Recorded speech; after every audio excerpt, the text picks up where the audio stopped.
내가 사면 떨어지고 팔면 오르는 경험 주식하면서 한 번쯤 있으시죠? 이유는 간단합니다. 거대한 흐름을 거스르고 있기 때문입니다. 오늘 그 흐름을 잇는 가장 확실한 무기를 장착해 드리겠습니다. 반갑습니다. 포도아마입니다.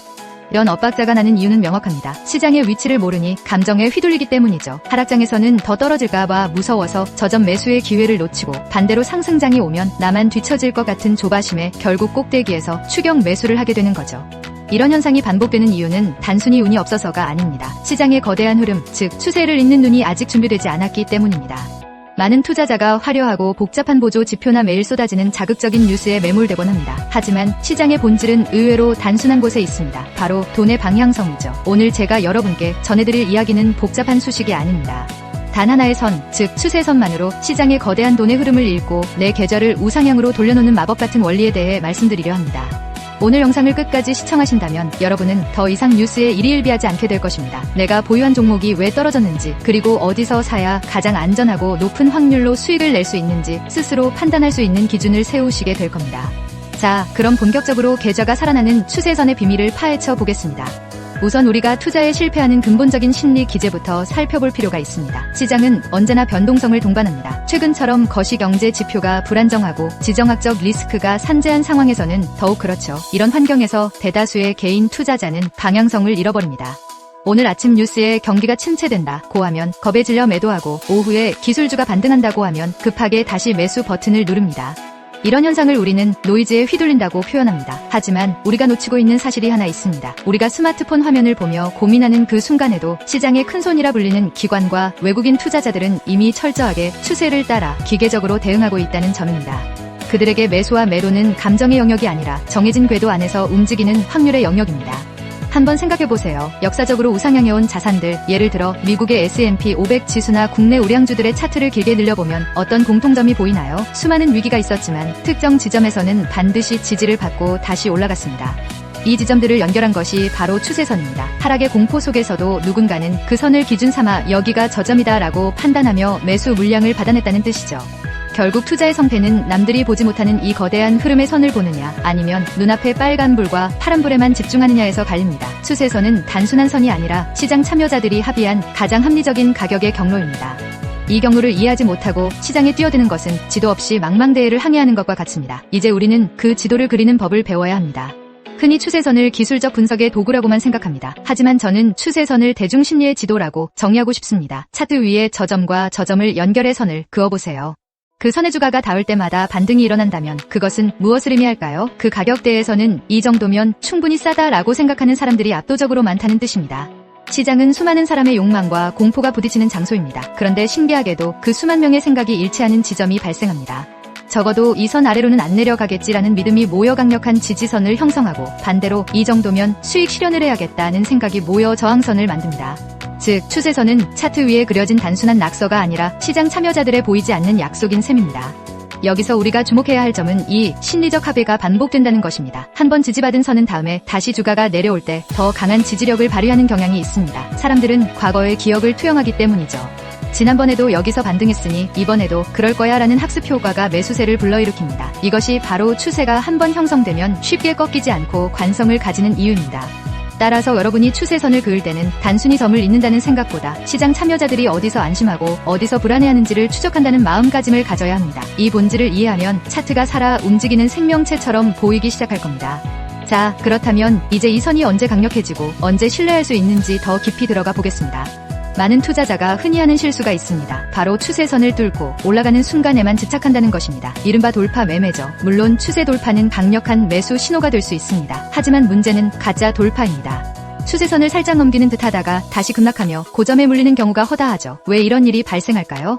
그의 답은 바로 유지의 힘과 거래량에 있습니다. 진정한 추세의 전환이나 강화는 단순히 가격이 선을 넘었다고 완성되지 않습니다. 그 가격대 위에서 얼마나 안정적으로 지지받느냐, 즉 안착의 과정이 필수적입니다. 또한 이 과정에서 거래량이 동반되어야 합니다. 거래량은 그 추세가 진짜인지 가짜인지를 판별해주는 진실의 지표와 같습니다. 예를 들어보겠습니다. 주가가 우상향 추세선의 상단 저항선을 돌파하는데 거래량이 평소와 다름없거나 오히려 줄어든다면 어떨까요? 그것은 소수의 힘으로 억지로 끌어올린 가격일 가능성이 높습니다. 반대로 압도적인 거래량이 터지면서 선을 넘는다면 그것은 시장의 주도 세력이 이제 새로운 가격대로 진입하겠다는 강력한 의지를 표현한 것으로 해석해야 합니다. 결국 우리는 돌파하는 찰나의 순간에 도박을 거는 것이 아니라 돌파 이후 거래량이 실리며 그 선이 새로운 지지선으로 변하는 것을 확인해야 합니다. 저항이 지지로 바뀌는 지점, 이것이 바로 프로 투자자들이 가장 선호하는 안전한 타점입니다. 급할 것 없습니다. 시장은 언제나 확인의 시간을 주니까요. 추세선 하나만으로도 훌륭한 기준이 되지만 여기에 이동평균선이라는 날개를 달아주면 확률은 비약적으로 상승합니다. 제가 실전에서 가장 강조하는 개념 중 하나가 바로 골든존입니다. 이는 주 지지 추세선과 주요 이동평균선이 맞물리는 구간을 의미합니다. 상상해보세요. 주가가 하락하다가 내가 그어둔 우상향 추세선에 닿았습니다. 그런데 그 자리가 마침 60일 이동평균선이 지나가는 자리이기도 합니다. 두 개의 강력한 지지 근거가 한 곳에서 만나는 것이죠. 이런 자리는 전 세계의 트레이더와 알고리즘 매매 프로그램이 동시에 매수 버튼을 누르는 구간입니다. 신뢰도가 극대화되는 지점이죠. 이 골든존에서는 손절가는 짧게 잡을 수 있는 반면 반등 시 기대 수익은 매우 큽니다. 즉 손익비가 극도로 좋은 구간입니다. 기술적 분석을 어렵게 생각하실 필요 없습니다. 여러 지표가 같은 목소리를 내는 지점을 찾는 과정일 뿐입니다. 추세선이 방향을 알려준다면 이동평균선은 그 방향의 힘이 얼마나 견고한지를 뒷받침해줍니다. 또한 여기서 RSI 같은 보조 지표를 살짝 얹어보세요. 추세선 바닥에 주가가 닿았는데 RSI 지표가 과매도 권역에 있다면 이는 기술적 반등의 확률이 90% 이상으로 올라가는 강력한 신호가 됩니다. 지표들이 서로를 증명해주는 이 마법 같은 순간을 포착하는 연습을 해야 합니다. 아무리 완벽한 추세선이라도 100%는 없습니다. 때로는 예상치 못한 대회 악재로 추세선이 허무하게 무너지기도 합니다. 이때 필요한 것이 바로 시나리오 대응입니다. 초보 투자자는 무조건 오를 거야 라는 믿음으로 버티지만 고수는 만약 이 선이 깨지면 나는 어떻게 할 것인가를 미리 결정해둡니다. 시나리오 A는 우리가 기대하는 방향입니다. 추세선을 이탈하지 않고 지지를 받으며 반등하는 경우죠. 이때는 계획했던 비중을 싣고 수익을 극대화하면 됩니다. 문제는 시나리오 B, 즉 추세 이탈입니다. 내가 생명선이라 믿었던 추세선이 종가 기준으로 확실히 깨진다면 그것은 더 이상 일시적 조정이 아니라 추세의 하락 전환으로 받아들여야 합니다.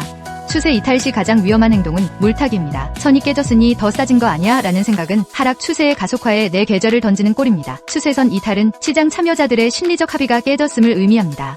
이때는 냉정하게 리스크 관리에 들어가야 합니다. 일단 비중을 줄이거나 손절을 통해 현금을 확보하고 새로운 추세가 형성될 때까지 관망하는 인내심이 필요합니다. 특정 방향을 맞추려 노력하지 마세요. 대신 선을 그어두고 주가가 그 선에 닿았을 때 시장이 어떤 반응을 보이는지 관찰하세요. 지지받으면 동행하고 깨지면 도망가는 것. 이 단순한 원칙이 여러분의 계좌를 치명적인 손실로부터 보호해줄 유일한 방패입니다. 유연한 사고방식이야말로 차트 분석의 완성입니다. 자, 이제 이론을 배웠으니 실전에 적용해볼 차례입니다. 지금 당장 여러분이 보유하고 있는 종목이나 관심 있는 종목의 차트를 열어보세요. 그리고 가장 먼저 해야 할 일은 세부적인 등락이 아닌 큰 그림을 보는 것입니다. 일봉뿐만 아니라 주봉과 월봉을 확인하며 이 종목의 거대한 흐름이 어디로 향하고 있는지 파악해야 합니다. 저점과 저점을 연결했을 때 선이 우상향하고 있다면 그 종목은 여전히 에너지가 살아있는 상태입니다. 반대로 고점과 고점이 낮아지며 우하향하고 있다면 아무리 좋은 뉴스가 나와도 신중해야 하죠. 하락 추세에서의 호재는 탈출 기회일 뿐 매수 기회가 아니기 때문입니다. 주가는 저항이 적은 방향으로 움직이려는 성질이 있습니다. 우상향하는 종목은 위로 가기 쉽고 우하향하는 종목은 아래로 흐르기 쉽다는 뜻이죠. 구체적인 매수 타점은 추세선에 근접했을 때입니다. 추세선과 주가의 이격이 너무 벌어져 있다면 아무리 좋은 종목이라도 과열 상태일 확률이 높습니다. 이때는 추세선 부근까지 주가가 내려오는 눌림목을 기다려야 합니다. 기다림도 투자의 일부라는 말은 바로 이럴 때 쓰는 말입니다. 마지막으로 하나의 선에만 의존하지 마세요. 앞서 말씀드린 거래량, 이동평균선, 그리고 시장의 전체적인 분위기를 종합적으로 고려해야 합니다. 처음에는 선 하나 긋는 것도 어색하겠지만 100개, 1000개의 차트의 선을 긋다 보면 어느 순간 돈의 길이 선명하게 보이기 시작할 겁니다. 그 감각을 익히는 순간 여러분의 투자는 비로소 확신을 가진 진짜 투자가 될 것입니다. 오늘 우리는 추세선이라는 가장 기본적이면서도 강력한 무기에 대해 깊이 있게 나누어 보았습니다. 단순히 차트의 선을 긋는 행위를 넘어 그 속에 담긴 시장 참여자들의 심리와 돈의 흐름을 잇는 법을 꼭 이해하셨으면 합니다. 꼭 기억해두세요. 투자는 복잡한 기법을 많이 안다고 이기는 게임이 아닙니다. 나만의 확실한 기준을 세우고 그 기준이 왔을 때 용기 있게 행동하며 기준이 깨졌을 땐 냉정하게 물러설 줄 아는 사람만이 결국 최후의 승자가 되는 법이죠. 추세선은 바로 그 기준을 세워주는 가장 정직한 지표입니다. 여러분이 지금 보유하신 종목의 선을 하나 그어보세요. 그 선은 위를 향하고 있나요? 아니면 아래를 향하고 있나요? 이 질문에 스스로 답할 수 있다면 여러분은 이미 상위 10%의 투자자로 나아갈 준비가 된 겁니다. 오늘 배운 내용을 바탕으로 직접 차트를 열어 확인해보세요. 혹시 선을 긋는 게 어렵거나 본인만의 독특한 기준이 있다면 댓글로 남겨주세요. 제가 하나하나 읽어보고 답변해 드릴게요. 오늘 영상이 여러분의 계좌를 우상향으로 이끄는 의미 있는 전환점이 되었기를 바랍니다. 영상이 도움이 되셨다면 구독과 좋아요, 알림 설정 부탁드립니다. 저는 다음 시간에도 여러분의 성공 투자를 돕는 더 명쾌한 인사이트로 찾아오겠습니다. 지금까지 포도아마였습니다. 감사합니다.